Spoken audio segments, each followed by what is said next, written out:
Hey guys, Yipzarena coming with another video, and this one is going to be about the Nighthold set pieces. And I'm coming out this video today because a lot of people have been asking me about the Nighthold set pieces and how good they are, and just how much they're going to raise your DPS, and like how much they're actually worth. If it's worth dropping item level for them, if it's worth changing them for other pieces of gear you have, the stat loss that you get because they don't have the ideal stats on them, if it's worth it to run that 2-piece to run that 4-piece, and also if it changes your playstyle. And so I wanted to come on and talk with you guys about all of this stuff today, and the first thing I'll talk about is it worth it to equip it, and just by how much, and then also the playstyle change, okay?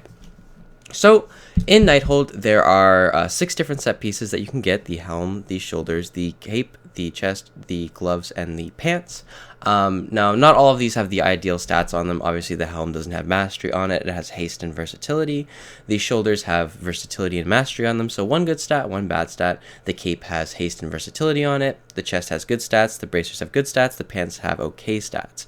So, generally, that means you're going to want to definitely 100% get the chest, the gloves, and the pants most likely, although the shoulders, the helmet, and the cape are also decent options. It's basically whatever you can get just because of how valuable this 4-set is. So that's what I really want to emphasize here. It's just how valuable this 4-set is and how much you really want to go for it, and how much it really doesn't matter what stats the tier pieces have, okay?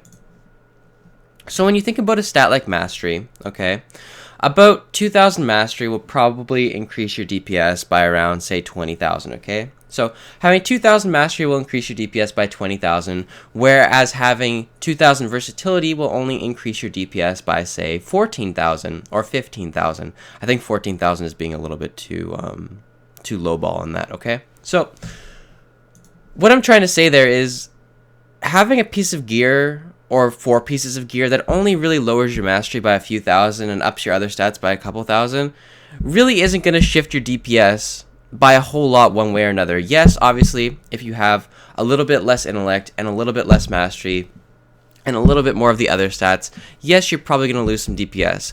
But even if comparing a stat like 2,000 mastery to 2,000 versatility, you're only losing about 5,000 or 6,000 DPS by gaining 2,000 versatility and losing 2,000 mastery, okay? And that is the high end of the spectrum, because mastery is obviously the best stat and versatility is the worst.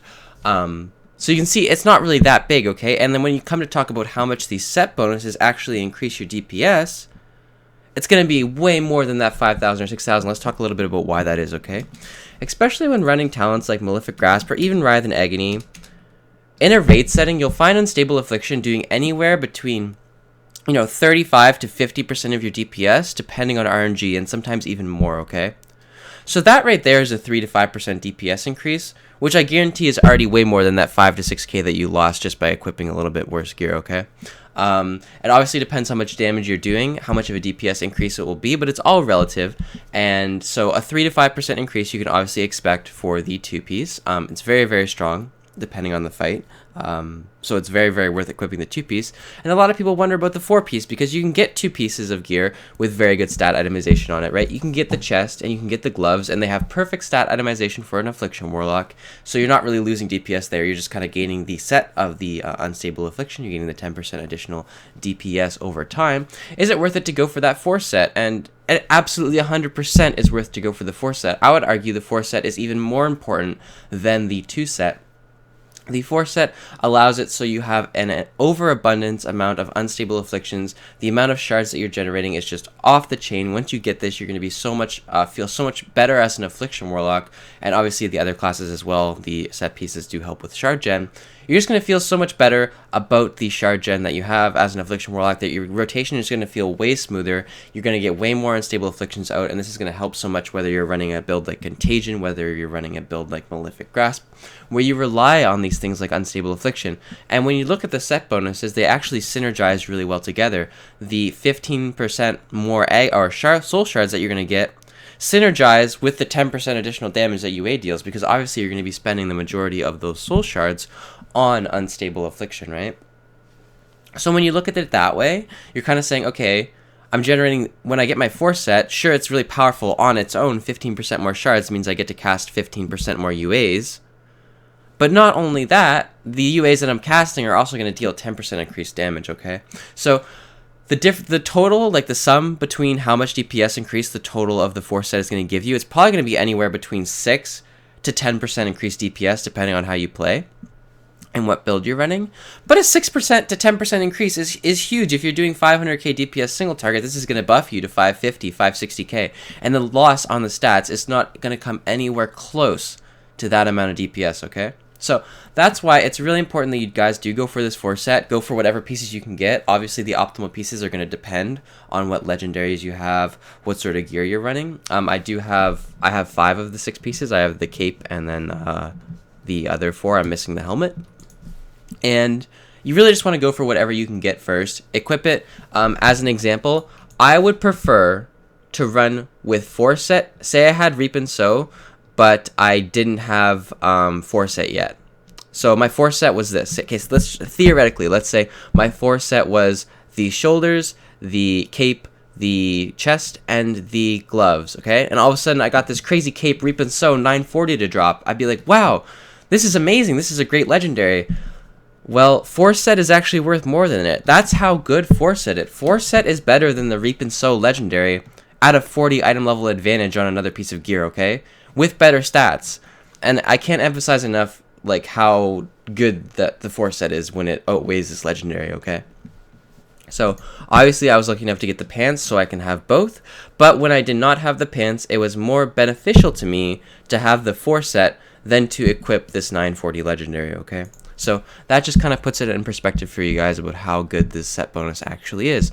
Now let's talk a little bit about how it changes your playstyle on a single target boss fight, okay? So on a single target boss fight in Nighthold, you're going to be generating a lot more soul shards than you're used to, okay? What this is going to mean is when you're only going to be casting 2, you're going to be a lot more prone to capping on UAs, okay? You're going to be a lot more prone to be sitting at a high number of shards, because you see here, if I cast 3 UAs here, I reap and then I drain, I'm down to 2 shards, that's all gravy, but look how fast I'm generating them while they're wearing off. Look how fast they're going up, right? I already have 1 additional shard, waiting here for the next one, should be proccing pretty soon. Now I have an additional one, so I just generated 2 shards during that cycle, okay? So if I dump 3 again here, gonna be down to 1 shard. You can see how I can do bigger dumps but still be generating a very high amount of soul shards, okay? So here, like, I'm almost finished my cycle. I've generated another 2 shards. So it's no longer optimal to go for 2, and then 2, and then 2, and then 2. And this is for a couple different reasons, okay? One is your shard gen is just so high that when you're doing 2, 2, 2, 2, 2, 2, 2, you're basically probably going to end up getting shard capped, and you're going to have to do a 3 or a 4 dump. Obviously, sometimes I still do the 2 dump, especially when I don't have reap stacks. I maybe will dump 2, generate a couple. Once I get reap, I'll dump 3 or 4, and kind of play a balanced game like that. But you also have to consider this very important fact, right? On a boss fight, you're going to be moving around. Lots of things are going to be happening. You're not going to be able to sit there and constantly do those UAs in the way that you want to. This just means that it's probably more optimal for you to always dump at a reasonable portion. Like, you should probably dump 2 always without reap, and then maybe 3 with reap. And then when you have to move, you can refresh your dots and let your shards generate back up, especially before movement mechanic. The only boss where I really don't recommend you guys vary too much from the 2 or 3 rotation is Starogger, simply because there's not much movement on him. But on a boss fight like Corrosis, right, I'm always dumping my shards before I have to go and soak. I'm always trying to get rid of them just because I'm generating them so fast. So yes, it does change your playstyle. Yes, you will have to use more UAs than normal as you're going to be generating more shards, but don't go overboard with it, right? Use it in moderation. Use your shard gen in moderation. Don't go crazy. Don't always put yourself at 0 shards, especially when you have no reap. Don't just be like, all right, I have 4 set now, let's just spam 4 UAs out because that's what he said. No, use it with, use some smart with it. I have some reap here, so I can probably use 3, so I'll use 3, and then I'll reap, and then I'll drain it. I'll let my shards generate back up. And let's just say for the next cycle, or whatever it is, right? Let's just say for the next cycle, when I'm about to go in on the boss, I don't have any reap, right? Oh, maybe I'm low on shards, maybe I'll just do 1. Maybe I'll just do 1 UA. I didn't get very good agony RNG here. I'll do 1 UA, I'll drain until it comes off. Oh, I'm getting some reap stacks. I'll wait until my shard count gets a little bit higher here. I'll fresh my dots, throw in a life tap. Oh, I have 3 shards. I have a good amount of reap. Let's go in with this reap stack. And let's dump all of our shards, okay? So you want to use a little bit of thought with it. You do want to try to optimize around the boss encounter, of course, like always, but it will change your playstyle. You'll find you'll be having a lot more soul shards and a lot better time doing DPS. And you have to remember, my shard gen, I was running Soul Effigy, so I didn't even have my Agony on my Soul Effigy, and I wasn't running Soul Conduit, so obviously I would have an even higher increased shard gen than I'm showing you right now, okay? So thanks for watching, guys. I hope this gave you a little bit of thought into the Nighthold Force set, and that you probably should be going for it as quickly as possible, as it's definitely going to be a huge DPS increase for you. Remember, LFR, all that good stuff is coming out in a couple weeks, the entire thing. So make sure you're getting that 4 set. Even if the item level is drastically lower, it's going to be worth it for you to go. Obviously, if you're at 2 set and you get a 3rd piece of gear and it sucks, wait until you get the 4th one to equip all of them, right? Okay, so anyways, thanks for watching, guys. I'll see you all later. Have a great one. Peace out.